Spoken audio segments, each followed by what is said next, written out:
The explorer did not, however, look upon his work as done. He had ever before him the still more important discovery of the sources of the Niger.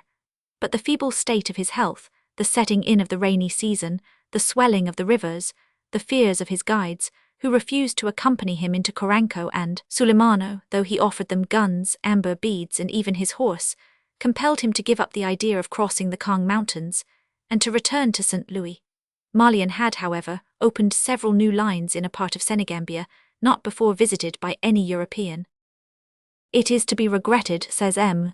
de la Renaudière, that worn out with fatigue, scarcely able to drag himself along, in a state of positive destitution, Marlian was unable to cross the lofty mountains separating the basin of the Senegal from that of the Djeliba, and that he was compelled to rely upon native information respecting the most important objects of his expedition.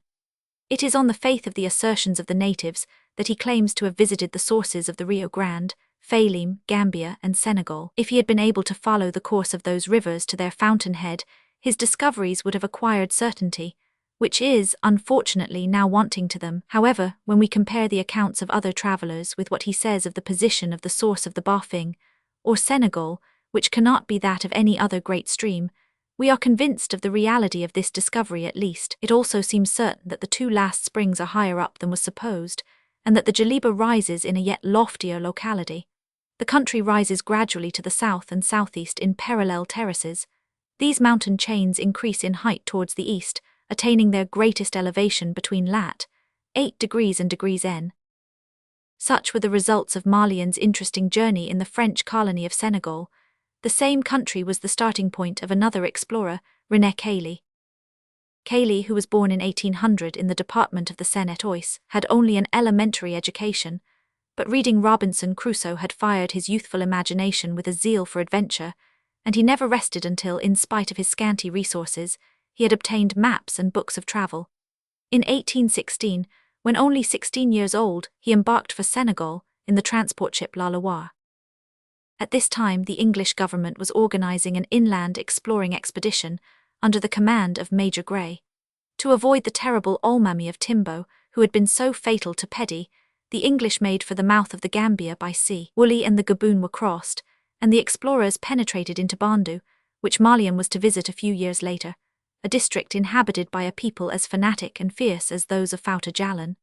The extortions of the Olmami were such that under pretext of there being an old debt left unpaid by the English government, Major Gray was mulcted of nearly all his baggage and had to send an officer to the Senegal for a fresh supply. Cayley, knowing nothing of this disastrous beginning and aware that Gray was glad to receive new recruits, left St. Louis with 2 Negroes and reached Goree. But there some people who took an interest in him persuaded him not to take service with Gray and got him an appointment at Guadeloupe. He remained, however, but 6 months in that island, and then returned to Bordeaux, whence he started for the Senegal once more. Partariu, one of Gray's officers, was just going back to his chief with the merchandise he had procured, and Cayley asked and obtained leave to accompany him, without either pay or a fixed engagement.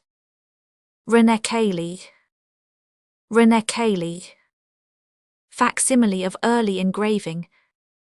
The caravan consisted of 70 persons, black and white, and 32 richly laden camels. It left Gandiol in Caire on the 5th February, 1819, and before entering Jalouf a desert was crossed, where great suffering was endured from thirst. The leader, in order to carry more merchandise, had neglected to take a sufficient supply of water. At Boulaibaba, a village inhabited by Fula shepherds, the travellers were enabled to recruit and to fill their leathern bottles for a journey across a second desert. Avoiding Fouta Toro, whose inhabitants are fanatics and thieves, Partariu entered Bandu. He would gladly have evaded visiting Boulibane, the capital and residence of the Olmami, but was compelled to do so, owing to the refusal of the people to supply grain or water to the caravan, and also in obedience to the strict orders of Major Gray, who thought the Olmami would let the travellers pass after paying tribute.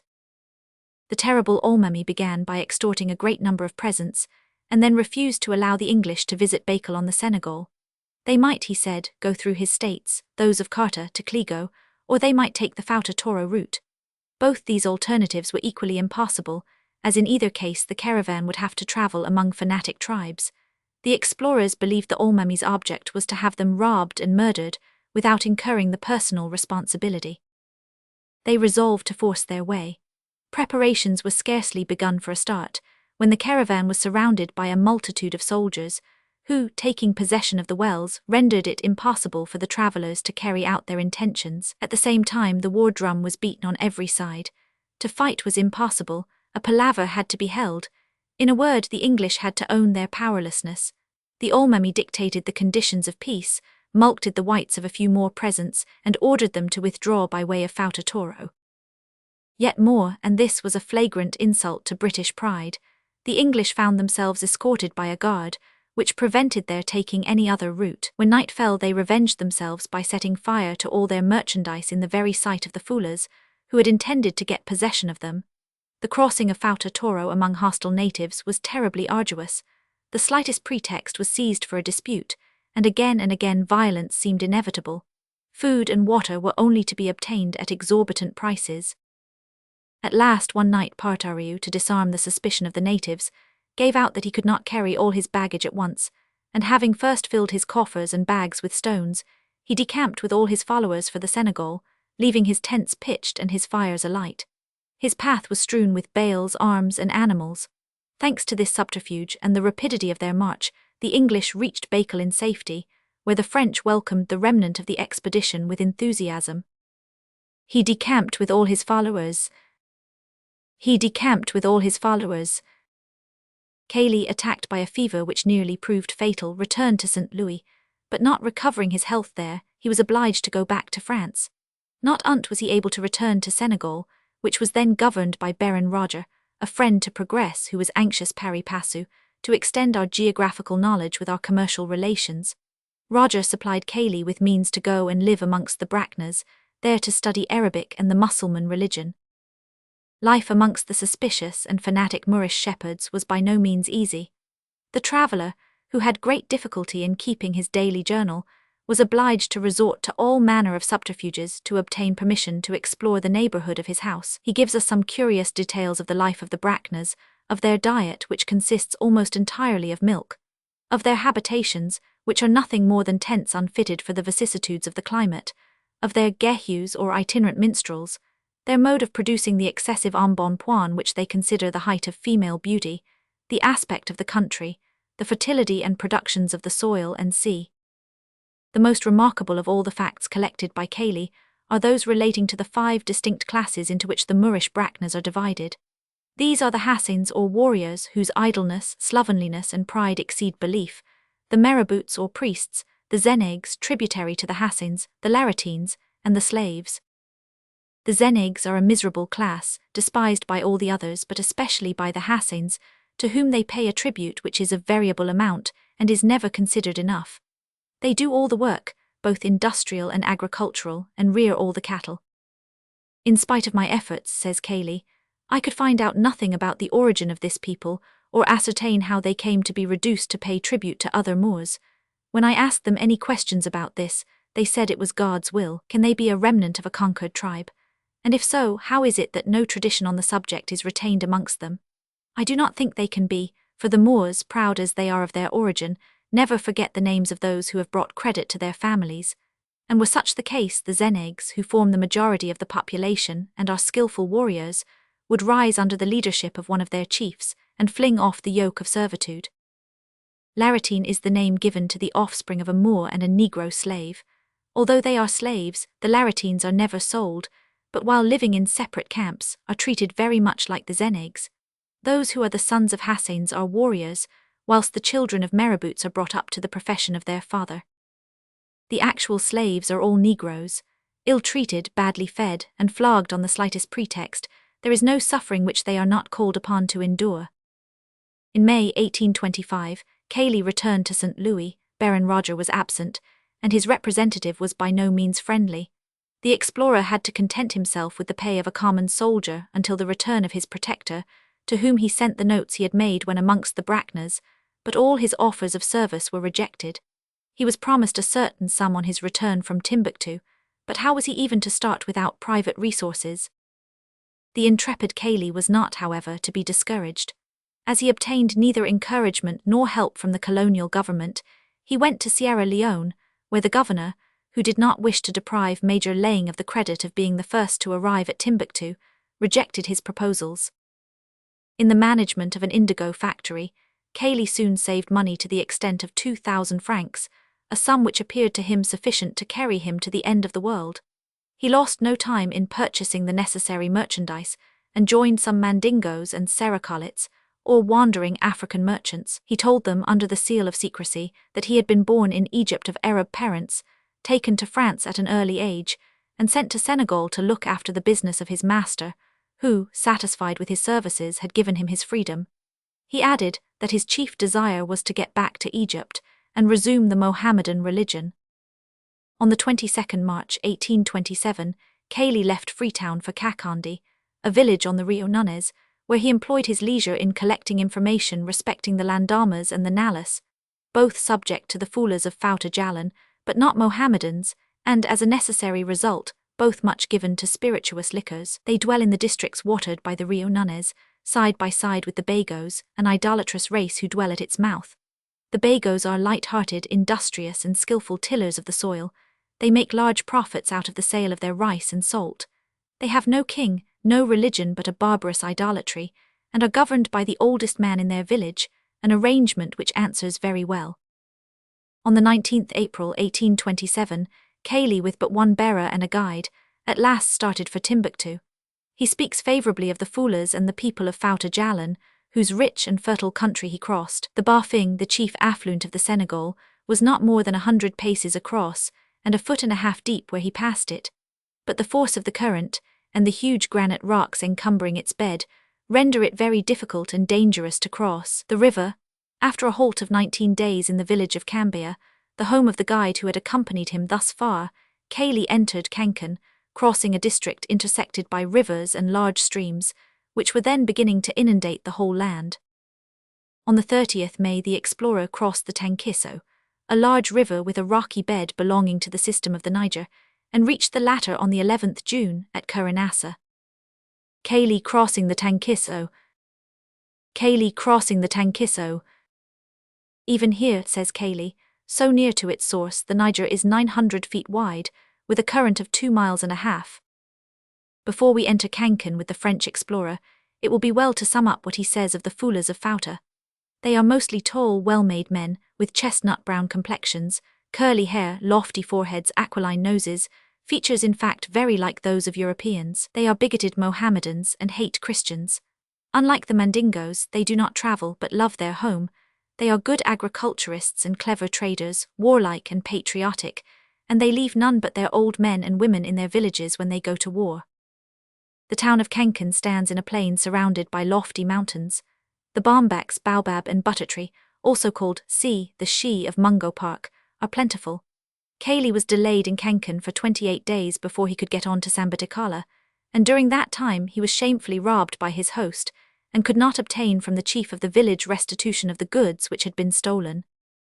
Kankan, says the traveller, is a small town near the left bank of the Milo, a pretty river which comes from the south, and waters the Kissi district where it takes its rise, flowing thence in a northwesterly direction to empty itself into the Niger, 2 or 3 days' journey from Kankan, surrounded by a thick quickset hedge. This town, which does not contain more than 6,000 inhabitants, is situated in an extensive and very fertile plain of grey sand. On every side are pretty little villages, called warons, where the slaves live. These habitations give interest to the scene, and are surrounded by very fine plantations. Yams, rice, onions, pistachio nuts and are exported in large quantities.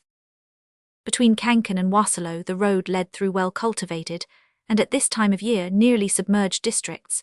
The inhabitants struck Cayley as being of a mild, cheerful and inquiring disposition. They gave him a cordial welcome. Several tributaries of the Niger, including the Sarano, were passed before a halt was made at Sigala, the residence of Baranusa, the chief of Wasalo. He was of slovenly habits like his subjects, and used tobacco both as snuff and for smoking. He was said to be very rich in gold and slaves. His subjects paid him a tribute in cattle. He had a great many wives, each of whom owned a hut of her own, their houses forming a little village, with well-cultivated environs. Here Cayley for the first time saw the Ramnus lotus mentioned by Park. On leaving Wasalo, Cayley entered Fulu, whose inhabitants, like those of the former district, are idolaters of slovenly habits. They speak the Mandingo tongue. At Sambaticala, the traveller paid a visit to the Olmami. We entered, he says, a place which served him as a bedroom for himself and a stable for his horse. The prince's bed was at the further end. It consisted of a little platform raised 6 inches from the ground, on which was stretched an ox hide with a dirty mosquito curtain to keep off the insects. There was no other furniture in this royal abode. 2 saddles hung from stakes driven into the wall, a large straw hat, a drum only used in wartime, a few lances, a bow, a quiver, and some arrows were the only ornaments. A lamp made of a piece of flat iron set on a stand of the same metal stood on the ground. This lamp was fed by a kind of vegetable matter, not thick enough to be made into candles.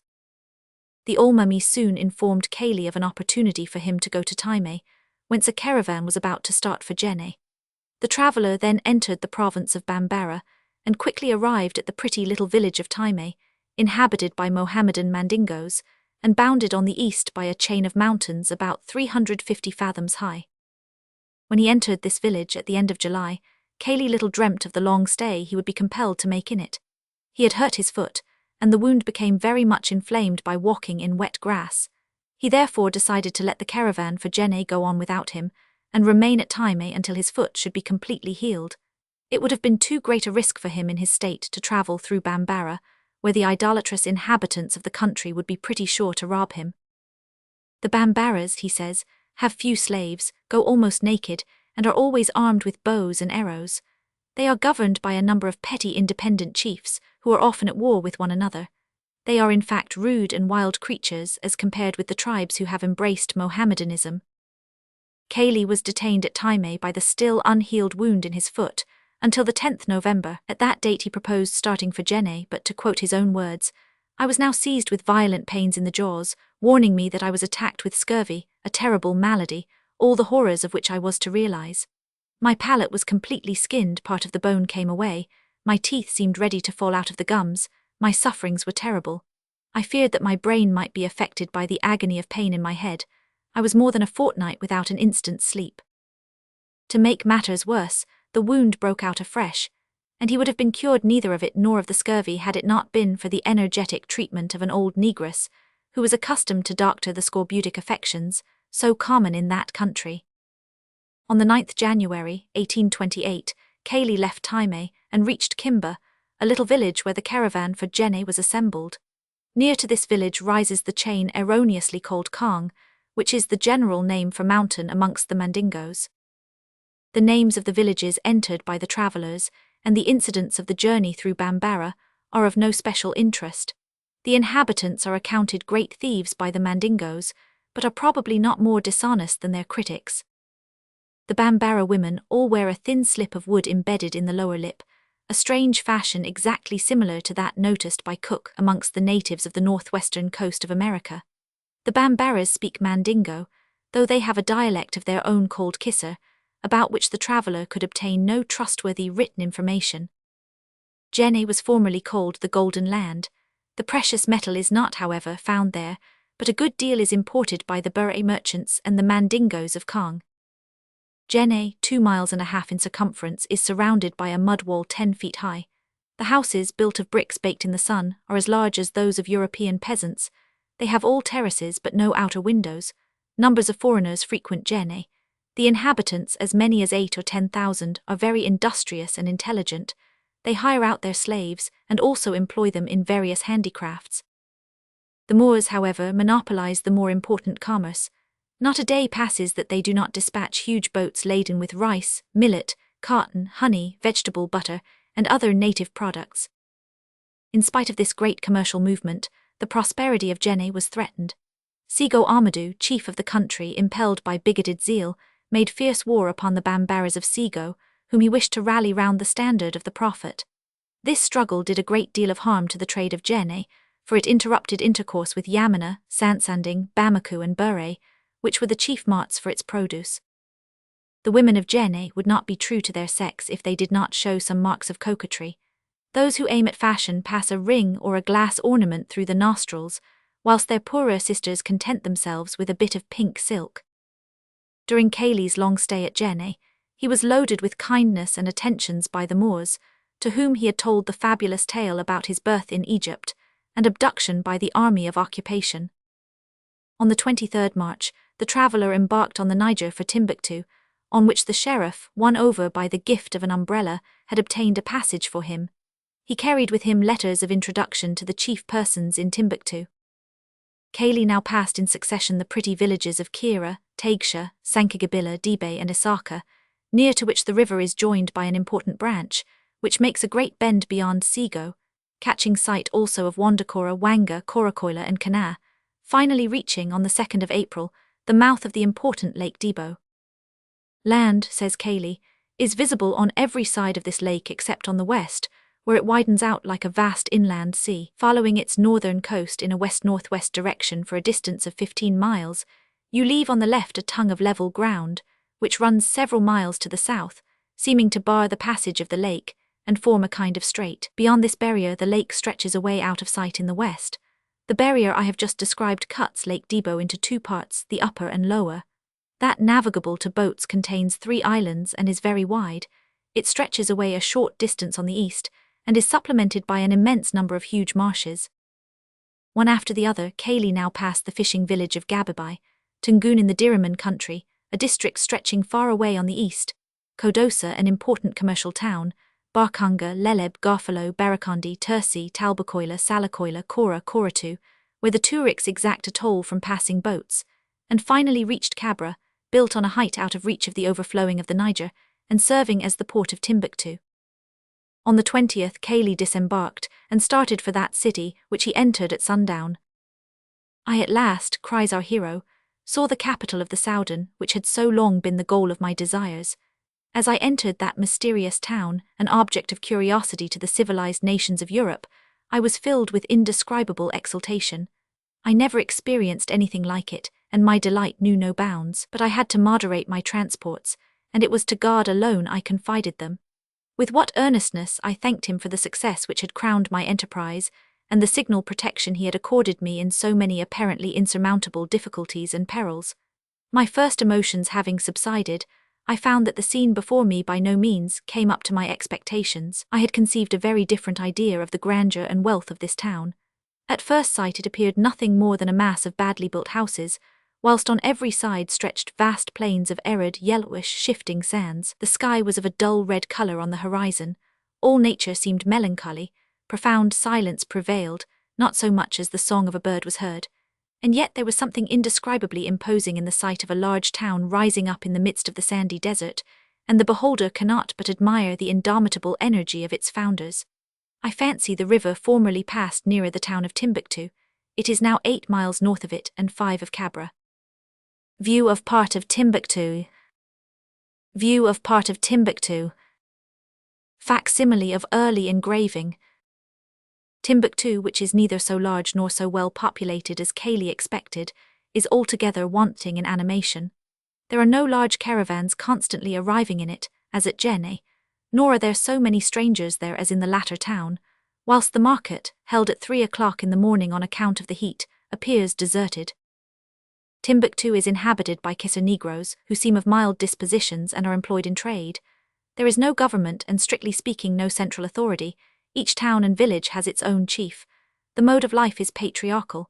A great many Moorish merchants are settled in the town and rapidly make fortunes there.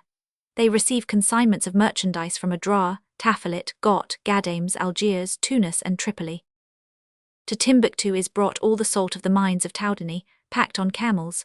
It is imported in slabs, bound together by ropes, made from grass in the neighbourhood of Tandier. Timbuktu is built in the form of a triangle, and measures about 3 miles in circumference. The houses are large but not lofty, and are built of round bricks. The streets are wide and clean. There are 7 mosques, each surmounted by a square tower, from which the muezzin calls the faithful to prayer. Counting the floating population, the capital of the Soudan does not contain more than from 10 to 12,000 inhabitants. Timbuktu, situated in the midst of a vast plain of shifting white sand, trades in salt only, the soil being quite unsuitable to any sort of cultivation. The town is always full of people, who come to exact what they call presents, but what might with more justice be styled forced contributions. It is a public calamity when a Tuareg chief arrives. He remains in the town a couple of months, living with his numerous followers at the expense of the inhabitants, until he has wrung costly presents from them. Terror has extended the domination of these wandering tribes over all the neighboring peoples, whom they rob and pillage without mercy. The Tuareg costume is the same as that of the Arabs, with the exception of the headdress. Day and night they wear a cotton band which covers the eyes and comes down over the nose, so that they are obliged to raise the head in order to see. The same band goes once or twice round the head and hides the mouth, coming down below the chin, so that the tip of the nose is all that is visible. The Tuaregs are perfect riders, and mounted on first-rate horses or on fleet camels. Each man is armed with a spear, a shield, and a dagger. They are the pirates of the desert, and innumerable are the caravans they have robbed or blackmailed. Map of René Cayley's journey. 4 days after Cayley's arrival at Timbuktu, he heard that a caravan was about to start for Talafit, and as he knew that another would not go for 3 months, fearing detection, he resolved to join this one. It consisted of a large number of merchants and camels. Starting on the 4th of May, 1828, he arrived after terrible sufferings from the heat, and a sandstorm in which he was caught, at El Arawan, a town of no private resources, but important as the emporium for the Taudani salt, exported at Sandsanding on the banks of the Niger, and also as the halting place of caravans from Tafilit, Mogador, Got, Drat, and Tripoli, the merchants here exchanging European wares for ivory, gold, slaves, wax, honey, and Soudan stuffs. On the 19th May, the caravan left El Arawan for Morocco by way of the Sahara. To the travellers' usual sufferings from heat, thirst, and privations of all kinds, was now added the pain of a wound incurred in a fall from his camel. He was also taunted by the Moors, and even by their slaves, who ridiculed his habits and his awkwardness, and even sometimes threw stones at him when his back was turned towards them. Often, says Cayley, one of the Moors would say to me in a contemptuous tone, "You see that slave? Well, I prefer him to you, so you may guess in what esteem I hold you." This insult would be accompanied with roars of laughter. Under these miserable circumstances, Cayley passed the wells of Trarses, in whose vicinity salt is found, also those of Amal Gamil, Amal Taf el Ekraf, surrounded by date trees, wood, willows, and rushes, and reached Marabouti and El Harib, districts whose inhabitants are disgustingly dirty in their habits. El Harib lies between 2 chains of low hills, dividing it from Morocco, to which it is tributary. Its inhabitants, divided into several nomad tribes, employ themselves chiefly in the breeding of camels. They would be rich and contented, but for the ceaseless exactions of the Berber Arabs. On the 12th July the caravan left El Harib, and 11 days later entered the province of Talafit, famous for its majestic date trees. At Gourland, Cayley was welcomed with some kindness by the Moors, though he was not admitted to their houses, lest the women, who are visible only to the men of their own families, should be seen by the irreverent eyes of a stranger. Cayley visited the market, which is held 3 times a week near a little village called Boheim, 3 miles from Gourland, and was surprised at the variety of articles exposed for sale in it. Vegetables, native fruits, fodder for cattle, poultry, sheep, and C&C, all in large quantities. Water in leather bottles was carried about for sale to all who cared to drink in the exhausting heat, by men who announced their approach by ringing a small handbell. Moorish and Spanish coins alone passed current. The province of Tafilit contains several large villages and small towns. Gourland, El Ikseba, Sarso, Boheim, and Resent, which our traveller visited, contain some 1,200 inhabitants each, all merchants and owners of property. The soil is very productive. Corn, vegetables, dates, European fruits, and tobacco are cultivated in large quantities. Among the sources of wealth in Tafilit we may name very fine sheep, whose beautifully white wool makes very pretty coverlets, oxen, first-rate horses, donkeys, and mules. As at El Dra, a good many Jews live in the villages together with Mohammedans.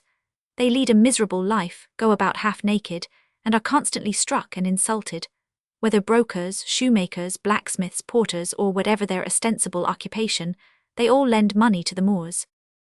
On the 2nd August the caravan resumed its march, and after passing A Phile, Taniara, Marka, Deara, Rahaba, El Irak, Tamarok, Ain Zeland, El Gim, Gigo, and Sapporo, Cayley arrived at Fez, where he made a short stay, and then pressed on to Rabat, the ancient Sale. Exhausted by his long march with nothing to eat but a few dates, obliged to depend on the charity of the Mussulmans, who as often as not declined to give him anything, and finding at Fez no representative of France but an old Jew named Ismail, who acted as consular agent, and who, being afraid of compromising himself, would not let Cayley embark on a Portuguese brig bound for Gibraltar, The traveller eagerly availed himself of a fortunate chance for going to Tangiers. There he was kindly received by the vice-consul, M. de Laporte, who wrote at once to the commandant of the French station at Cadiz, and sent him off bound for that port, disguised as a sailor, in a corvette. The landing at Toulon of the young Frenchman fresh from Timbuktu was a very unexpected event in the scientific world. With nothing to aid him but his own invincible courage and patience, he had brought to a satisfactory conclusion an exploit for which the French and English geographical societies had offered large rewards. Alone, without any resources to speak of, without the aid of government or of any scientific society, by sheer force of will, he had succeeded in throwing a flood of new light on an immense tract of Africa. Cayley was not indeed the first European who had visited Timbuktu. In the preceding year, Major Laing had penetrated into that mysterious city, but he had paid for his expedition with his life, and we shall presently relate the touching details of his fatal trip. Cayley had returned to Europe, and brought back with him the curious journal from which our narrative is taken. It is true his profession of the Mohammedan faith had prevented him from taking astronomical observations, and from making sketches and notes freely, but only at the price of his seeming apostasy could he have passed through the region where the very name of a Christian is held in abhorrence. How many strange observations, how many fresh and exact details, did Cayley add to our knowledge of northwest Africa? It had cost Clapperton 2 journeys to traverse Africa from Tripoli to Benin. Cayley had crossed from Senegal to Morocco in one, but at what a price? How much fatigue, how much suffering, how many privations had the Frenchman endured? Timbuktu was known at last, as well as the new caravan route across the Sahara by way of the oases of Tafilit and El Harib. Was Cayley compensated for his physical and mental sufferings by the aid which the Geographical Society sent to him at once, by the prize of 10,000 francs adjudged to him, by the cross of the Legion of Honor and the fame and glory attached to his name? We suppose he was. He says more than once in his narrative that nothing but his wish to add by his discoveries to the glory of France, his native country, could have sustained him under the trying circumstances and insults to which he was constantly subjected. All honor then to the patient traveller, the sincere patriot, the great discoverer. We have still to speak of the expedition which cost Alexander Gordon Laing his life, but before giving our necessarily brief account, for his journals were all lost, we must say a few words about his early life and an interesting excursion made by him to Timini, Kourin and Sulemana, when he discovered the sources of the Niger. Laing was born in Edinburgh in 1794, entered the English army at the age of 16, and soon distinguished himself. In 1820 he had gained the rank of lieutenant, and was serving as aide-de-camp to Sir Charles Macarthy, then Governor-General of Western Africa. At this time, war was raging between Amara, the Mandingo Olmami, and Sanasi, one of his principal chiefs.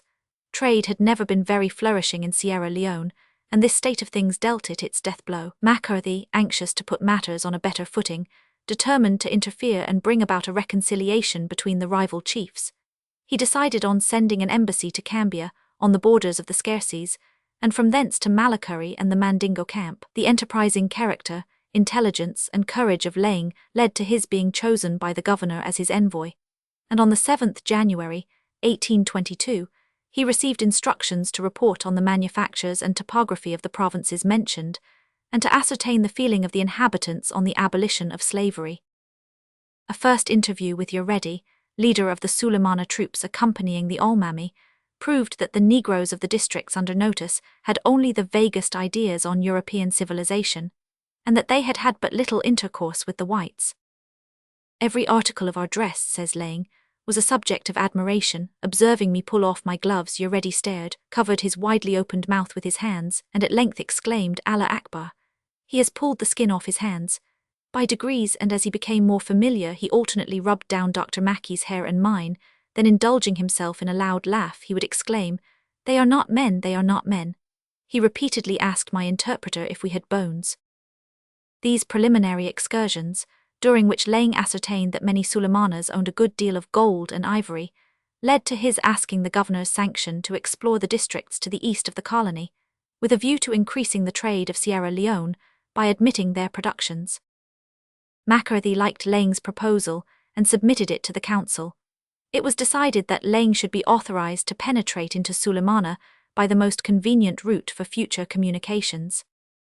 Laing left Sierra Leone on the 16th April, 1824, and rowed up the Roquel River to Rakan, the chief town of Timony.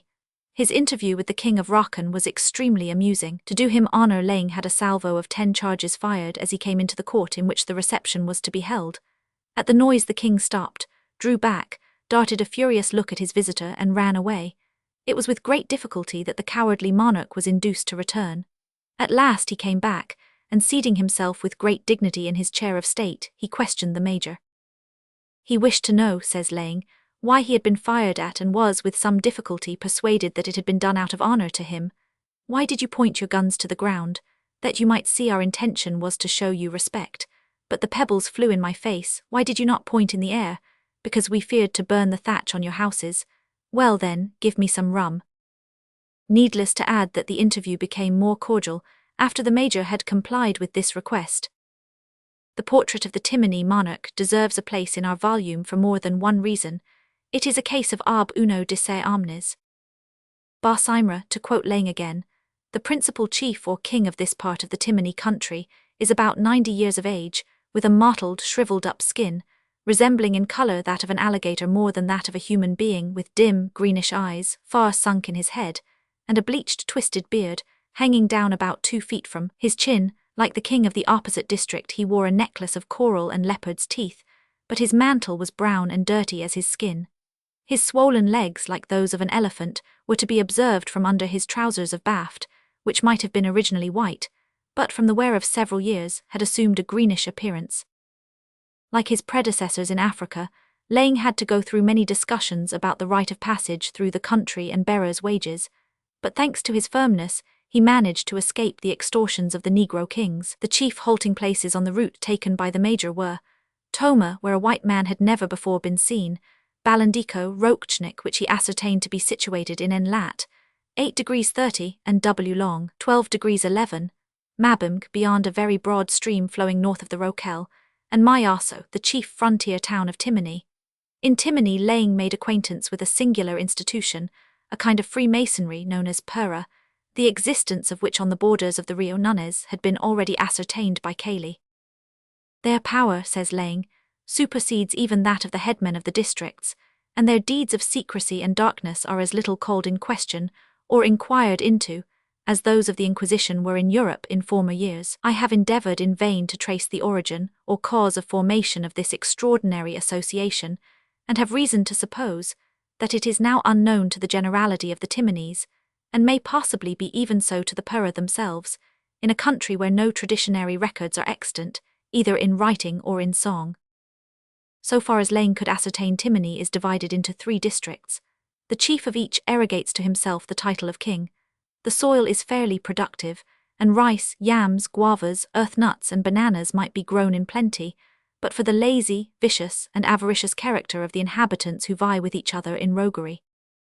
I think, says Laing, that a few hoes, flails, rakes, shovels, and sea would be very acceptable to them when their respective uses were practically explained, and that they would prove more beneficial both to their interest and ours than the guns, cocked hats, and mountebank coats with which they are at present supplied.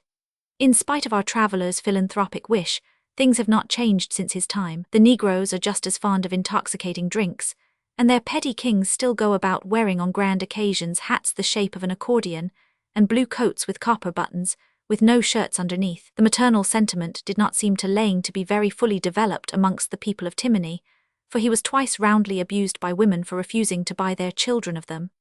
A few days later, there was a great tumult raised against Laing, the white man who had inflicted a fatal blow on the prosperity of the country by checking its trade. The first town entered in Coranco was Maboom, and it is interesting to note en passant what Laing says of the activity of the inhabitants. I entered the town about sunset, and received a first impression highly favorable to its inhabitants, who were returning from their respective labors of the day, every individual bearing about him proofs of his industrious occupation. Some had been engaged in preparing the fields for the crops, which the approaching rains were to mature. Others were penning up cattle, whose sleek sides and good condition denoted the richness of their pasturages. The last clink of the blacksmith's hammer was sounding.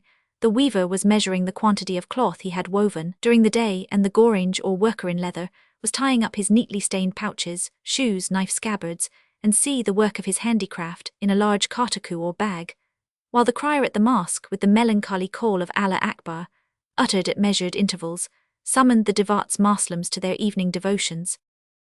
Had a Marilhat or a Henry Regnault transferred to canvas a scene like this, when the dazzling light of the sun is beginning to die away in green and rose tints, might he not aptly name his painting the Retour des Champs, a title so often given to landscapes in our misty climate? This scene, adds Laing, both by its nature and the sentiment which it inspired, formed an agreeable contrast with the noise, confusion, and the dissipation which pervaded a Timony town at the same hour. But one must not trust too much to appearances, and I regret to add that the subsequent conduct of the Koranko natives did not confirm the good opinion which I had formed of them. The traveller now passed through Kufula, where he was very kindly received, crossed a pleasant undulating district shut in by the Koranko hills, and halted at Simra, where the chief ordered his Giriot to celebrate in song the arrival of his guest, a welcome neutralized by the fact that the house assigned to Laing let in the rain through its leaky roof, and would not let out the smoke, so that, to use his own words, he was more like a chimney sweeper than the white guest of the king of Simra. Laing afterwards visited the source of the Tongolel, a tributary of the Rokel, and then left Koranko to enter Sulemana. Koranko, into which our traveller did not penetrate beyond the frontier, is of vast extent and divided into a great number of small states. The inhabitants resemble the Mandingos in language and costume, but they are neither so well-looking nor so intelligent. They do not profess Mohammedanism and have implicit confidence in their Grigris. They are fairly industrious, they know how to sew and weave. Their chief object of commerce is rosewood or cam, which they send to the coast. The products of the country are much the same as those of Timony.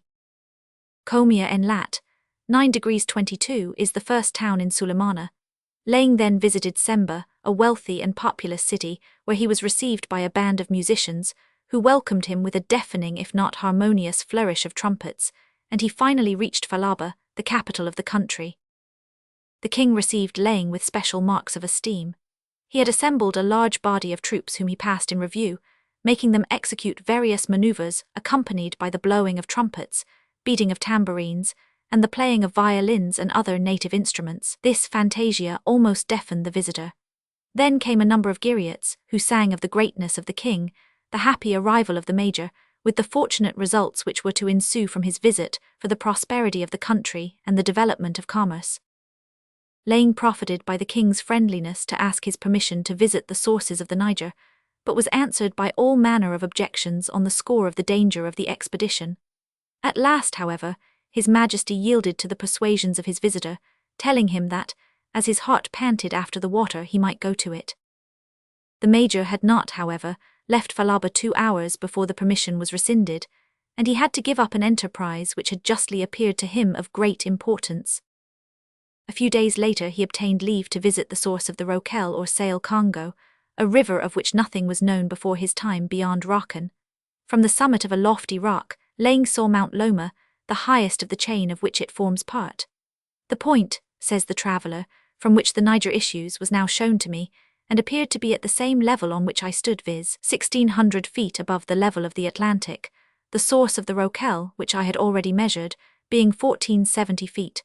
The view from this hill amply compensated for my lacerated feet, having ascertained correctly the situation of Konkodugor, and that of the hill upon which I was at this time, the first by observation and the second by account, and having taken the bearings of Loma from both, I cannot err much in laying down its position in 9 degrees 25, N and degrees 45, W. Laing saw Mount Loma. Laing saw Mount Loma. Laing had now spent 3 months in Sulemana, and had made many excursions. It is a very picturesque country, in which alternate hills, valleys, and fertile plains, bordered by woods and adorned with thickets of luxuriant trees. The soil is fertile and requires very little cultivation, the harvests are abundant and rice grows well. Oxen, sheep, goats, and a small species of poultry with a few horses are the chief domestic animals of the people of Sulemana. The wild beasts, of which there are a good many, are elephants, buffaloes, a kind of antelope, monkeys, and leopards. Falaba, which takes its name from the Falabar River on which it is situated, is about 1.5 miles long by 1 broad. The houses are closer together than in most African towns, and it contains some 6,000 inhabitants. Its position as a fortified town is well chosen. Built on an eminence in the centre of a plain which is under water in the rainy season, it is surrounded by a very strong wooden palisade, proof against every engine of war except artillery. Strange to say, in Sulemana the occupations of men and women seemed to be reversed. The latter work in the fields except at seed time and harvest, build the houses, act as masons, barbers and surgeons, whilst the men attend to the dairy, milk the cows, sew and wash the linen. On the 17th September, Laing started on his return journey to Sierra Leone bearing presents from the king, and escorted for several miles by a vast crowd. He finally reached the English colony in safety. Laing's trip through Timini, Coranco and Sulemana was not without importance. It opened up districts hitherto unknown to Europeans, and introduced us to the manners, occupations and trade of the people, as well as to the products of the country. At the same time the course was traced, and the source discovered of the Roquelle, whilst for the first time definite information was obtained as to the sources of the Niger. For although our traveller had not actually visited them, he had gone near enough to determine their position approximately.